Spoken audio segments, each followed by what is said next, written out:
Yo, what's going on, guys? Your boy Pony Montana, and in this video, we are going to be going over everything that has to do with shading in Madden 23. Now, before I get into it, just dropped my chapstick. Now, before I get into it, if you guys are new to the video, I can't speak English today. If you guys are new to the channel, leave a like, subscribe if you guys are new, and comment anything down below. FTA, you guys already know the vibes, man. Leave a like, leave us anything, interact with the video in some way. Helps push these videos out to more and more people. This might be a long one because there's a lot to go over. But we're going to be going over shading in Madden 23. And I'm going to start off with this. Shading underneath is probably the best thing that you guys can do in Madden because it allows you to simply press your opponents to the ground while you're blitzing. This is a game where blitzers are always going to be dominant. Those that mix up their coverages very well are going to be extremely dominant, and it's going to extremely frustrate your opponent. So we're going to start off with that. We're going to go over shading underneath with the blitz, and then we'll go over everything else that has to do with shading. So let's just come out in the old trusty Overstorm Brave. Now, before I do hop into this, personnel wise, there are things you guys can add to your team to make your man coverage 10 times better, because that's what shading is. We don't really care to shade in zone, but I will go over zone at the end of the video because we're mainly going to focus on man coverage, okay? Because man coverage is pretty much going to be your bread and butter when it comes to shading in general, because there are certain things that are going to help you out a lot. Now, Overstorm Brave is what we're going to start off with. And if you guys want personnel stuff, route KOs, inside shade and outside shade are godsends when it comes to actually shading, because if you actually shade the right way, whichever way the route runner is running, you're going to be able to pretty much clamp up a lot of people. It's going to be very annoying for whoever it is you guys are playing if you shade the right way. So that's why an ability like Film Study that just came out on one of the players is going to be very annoying to deal with if you are someone with quick fingers and you guys are able to quick adjust very easily. So let's go over shading real quick. And we're going to come out in Overstorm Brave, and then on the offensive side, we're just going to come out in tight offset, right? So again, we're going to start off with the shading underneath. To bring up the shading menu, you're going to press triangle, and it's going to bring up coverage adjustments. And then as you can see on the right side in the bottom left, it says over top, inside, outside, and underneath. So once you press triangle, so again, I'm going to close this.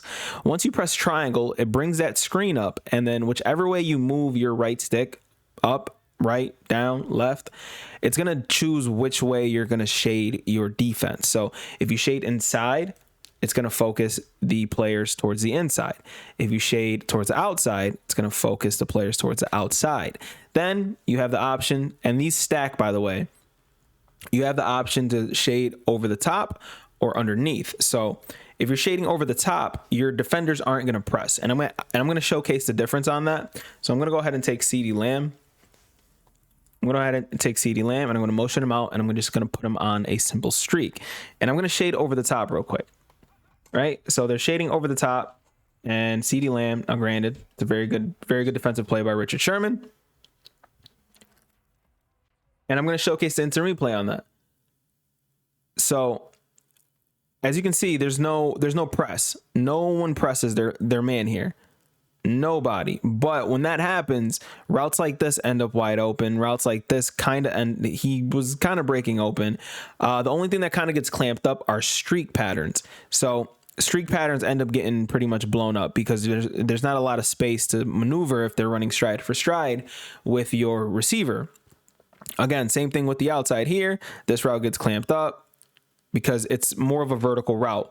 Okay, so you're going more upfield. So that's one of the main times that you're going to want to sit there and shade over the top is when you're not trying to, run a heavy blitz. Now, let's do the opposite now. We're going to go ahead and pinch our defense, and then we're going to, well, not pinch, but we're going to, bring everybody down, and then we're going to shade underneath. So we're going to press triangle, and then we're going to move our right stick down, and that's going to shade everybody underneath.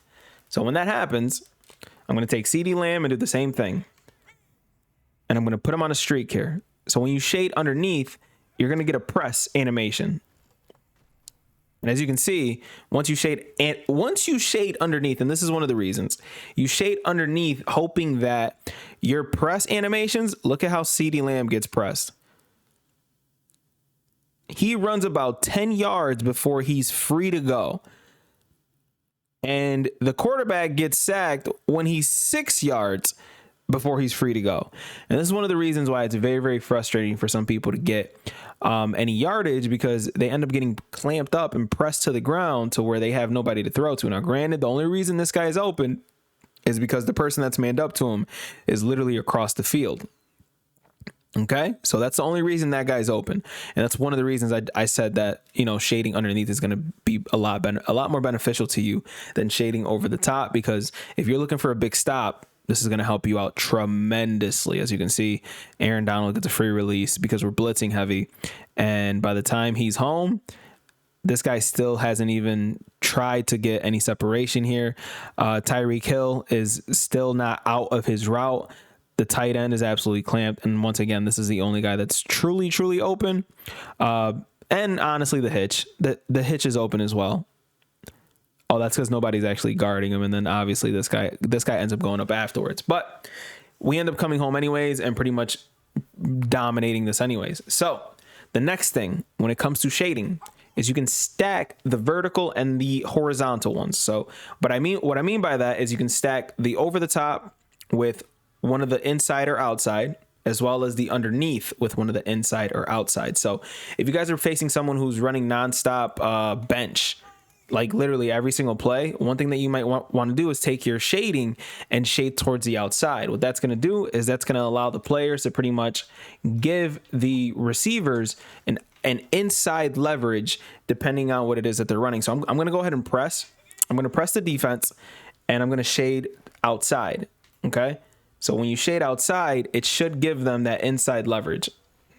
And everything was kind of clamped there. And I Overstorm Brave. Crazy. So let's go ahead and show the instant replay here. And once I call hike, you notice that he's kind of leading him towards the inside. He's letting him pretty much get the inside. Even though he kind of clamped his life away, he kind of let him go inside. Same thing on this side. You see how they're forcing the receiver inside? It's because we shaded towards the outside. So they want the receiver to go outside, even though that's what the play looks like. Same thing on here. This is not a zig route, by the way. This is literally an out route that gets absolutely clamped up by forcing that player inside because we shaded outside. And it's the same thing when you go inside. So I'm going to go ahead and do the opposite just to showcase, and we're going to shade inside, and it's going to give them more of an outside leverage here. We're going to go ahead and call bench again. And this time we get sacked once again. Shout out to the milkman. But this time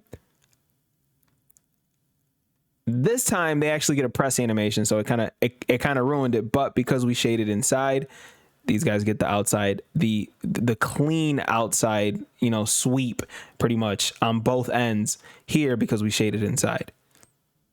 So once you shade outside, they'll give him that inside leverage. Once you shade inside, as you can see, he kind of moved inside there.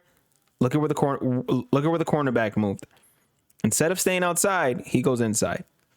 Absolutely dominates. Easy peasy. Now the next thing that I want to go over. And again, I said this video might end up being long, but there's a lot of information to get out there. So I'll try to make this one as quick as possible. You can individually shade every single person on the field, and it changes the way that your defense plays.